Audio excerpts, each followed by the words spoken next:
Since most of the Goblin builders we talk to haven't done a lot of wiring, they aren't sure what tools they will need. So we put together a toolkit that contains most of the tools necessary to rework a Cobalt harness into a Goblin harness.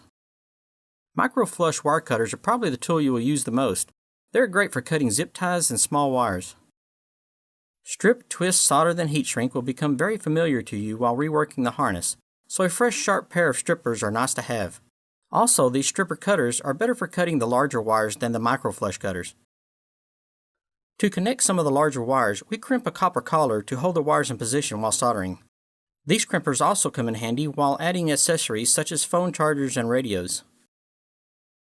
Before the harness is taped up, it is a good idea to perform a continuity test on all of the connectors that have a ground. Bad grounds are the #1 cause of electrical issues during a Goblin build.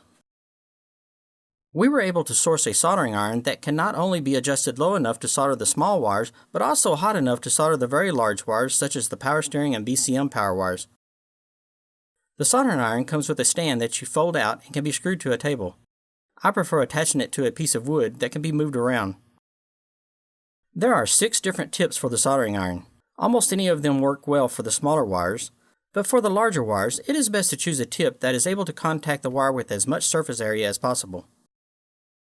Quite often, especially if the soldering iron has been sitting for a while, you will need to clean the tip.